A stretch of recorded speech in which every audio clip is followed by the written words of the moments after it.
कल्पना करिए, क्या कोई जामा मस्जिद में कभी हनुमान चालीसा का पाठ कर पाएगा? क्या सरकारें करवा पाएंगी? क्या समाजवादी पार्टी और कांग्रेस करवा पाएगी?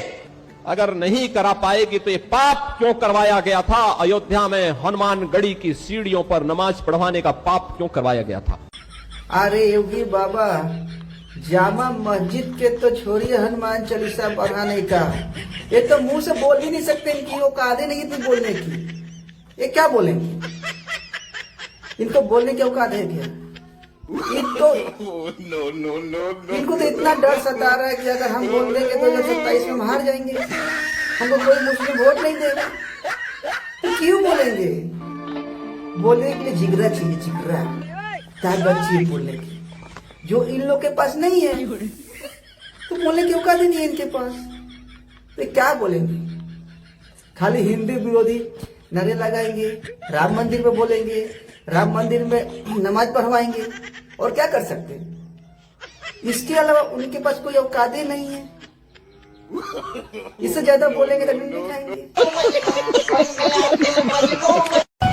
बोलिए, मोदी माता को कुत्ता क्यों मादर करते? मोदी जी मार कुत्ता क्यों, योगी जी मार कुत्ता क्यों मादर करते? देखिए कैसे मुस्लिम व्यक्ति ने योगी जी और मोदी जी को गाली दे रहे हैं। इसको थोड़ी सी डर है अंदर? कैसे गाली दे रहे हैं? देश के प्रधानमंत्री है, यूपी के मुख्यमंत्री है, ऐसा गाली देना कहां तक उचित है? अगर ऐसे गाली देते रहोगे ना तो पिछवाड़ा भी लाल होते रहेगा। ये देखिए कहां है अभी।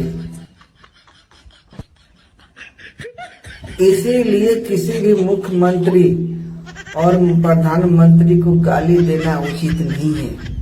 अभी से समझ जाओ, नहीं तो सबकी हालत ऐसे ही होने वाली है। समझ गए? वो तो छोड़ो, सबकी पिछवाड़ा भी लाल होगी ऐसे गाली देते रहोगे तो। उन्होंने इसलिए ठीक कहा, यूपी में समाजवादी सरकार बनते ही दिल्ली गिर जाएगी। क्या हो अखिलेश भैया, सुना तनी के तो यूपी में सरकार बनाते ही दिल्ली गिरा दे वो। अरे दिल्ली गिरी कि ना गिरी तो बाद की बात बा, पहले यूपी में सरकार तो बनावा। ऐसे ना होगा कि 2027 में भी सरकार बनावे के सपन में डिबिया डूब मच जाए नीचे। सोचला? उत्तर प्रदेश में चुनाव भारतीय जनता पार्टी जीत गई तो आखिरी बार वोट डालने हो गया, भविष्य में चुनाव नहीं होगा। आप लोग देखे अखिलेश जी के भाषण, उसी हिसाब से लगता है अगर 2027 में बीजेपी जीत जाती है ना तो अखिलेश जी कभी चुनाव नहीं लड़ेंगे। हमको तो वही लग रहा है, और उस समय से बीजेपी के शासन लागू हो जाएगी। ऐसा हो सकता है क्या कि 2027 में अगर बीजेपी जीत जाती है तो कभी यूपी में इलेक्शन नहीं होगी, वोटिंग नहीं होगी, पब्लिक वोट नहीं देगी? जितना ये कहते हैं ना उतना करते नहीं है, और जितना कहते हैं उतना कर देते ना, तो आज इनकी जो दशा हुई है ना, आज नहीं होता। 2027 में पीपीटीवी या सीसीटीवी चाहे वो खुद खड़े होकर के अपनी आंखों से निगरानी कर लेंगे, मगर फिर भी उत्तर प्रदेश का व्यक्ति है, उस उत्तर प्रदेश की सम्मानित जनता भारतीय जनता पार्टी को वोट करेगी। बस मौलाना जी, बस बस बस, इससे ज्यादा मत बोलिए। इससे ज्यादा बोलेंगे ना तो जितने दूसरे पार्टी वाले हैं ना, जो मुस्लिम वोटर को अपना गुलाम समझते, अपना वोटर समझते हैं, उनका बिना मार का ही पिछवाड़ा लाल हो जाएगी।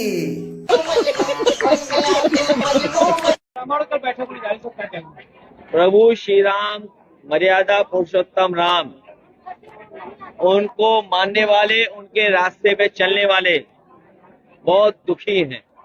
अरे अखिलेश भैया, कौन दुखी है? प्रभु श्री राम जी की राह पे चलने वाले। हम तो दुखी नहीं है, कोई भी नहीं है। सिर्फ दुखी आप हो और रहोगे, क्योंकि प्रभु श्री राम जी के जब बद्दुआ लगती है ना तो जिंदगी में कभी सपना पूरी नहीं होगी। सोच लेना, जो 2027 का सपना देख रहे हैं ना जीतने के लिए, वो भी पूरी नहीं होगी। इसके लिए समझो, प्रभु श्री राम जी के चरण में जाओ और माफी मांगो। बाकी नेता डरते होंगे, मैं नहीं डरता इससे, नरेंद्र मोदी से। उल्टा ये मुझसे डरता है, रात को ये सो नहीं पाता। अरे राहुल जी, कौन डरता है कौन नहीं डरता है वो तो टाइम में बता देता है। मोदी जी तो अकेले लड़ते हैं, अकेले जीत जाते हैं और डरते भी नहीं है।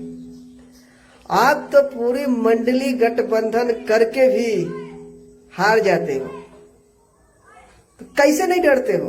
पूरा मंडली लेके भी डर जाते हो, जीत नहीं पाते हो। उससे बड़ा डर क्या चाहिए? उससे बड़ा सबूत कुछ नहीं होता है। समझ गए राहुल जी? वक्त बताता है, कौन डरता है उसी से मालूम पड़ जाता है।